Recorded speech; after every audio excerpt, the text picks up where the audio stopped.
নমস্কার, কেমন আছেন সবাই? আমি রাজ্যর মা বলছি।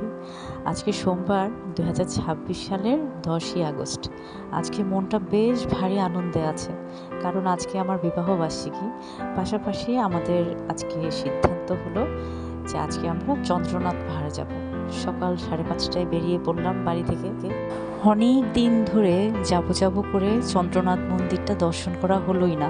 ওই যে কথায় আছে না যে তীর্থ নাকি নিজের কথায় হয় না, যখন ভগবানের দৃষ্টি হয় তখন অটোমেটিকই তীর্থে যাওয়ার একটা সময় এবং সুযোগ হয়ে যায়। ওই যে দেখুন মন্দিরটা, আমাদের গন্তব্যের স্থান ওইখানে। আপনারা তো যারা গিয়েছেন তারা তো জানেনই যে লাঠি কিনতে হয় পাহাড়ে যেহেতু উঠতে হবে। চলুন পথটা শুরু করি। ৬টা বছর একসাথে পথ চলে রাজ্যর বাবার সাথে এখন ৭ বছরে পা রাখলাম।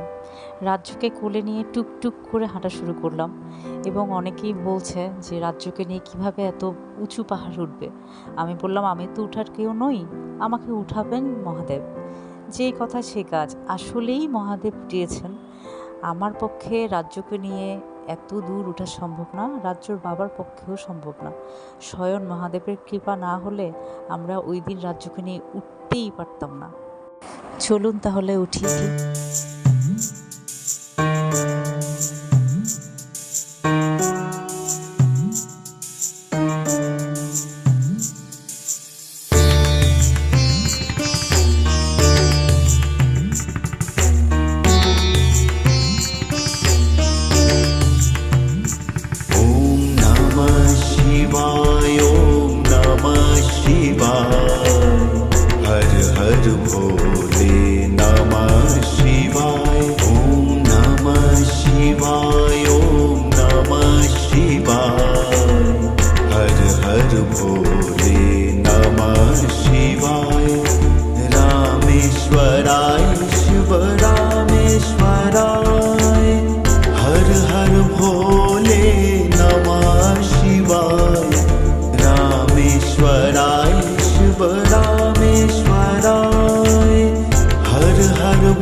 कोटेश्वराय शिव कोटेश्वराय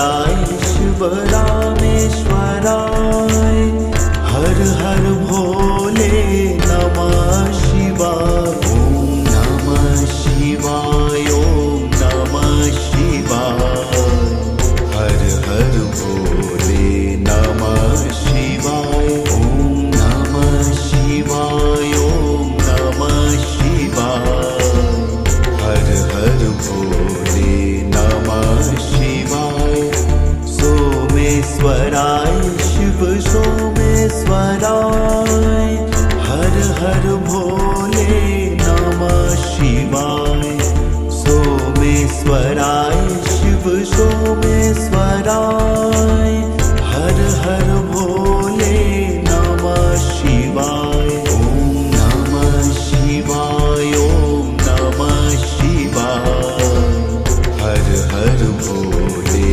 नमः शिवाय ओम नमः शिवाय ओम नमः शिवाय हर हर भोले नमः शिवाय गंगाधराय शिव गंगाधराय हर हर भोले नमः शिवाय गंगाधराय शिव गंगाधराय हर हर भोले नमः शिवाय ओम नमः शिवाय ओम नमः शिवाय हर हर भोले नमः शिवाय ओम नमः शिवाय ओम नमः शिवाय हर हर भोले नमः शिवाय कोटेश्वराय शिव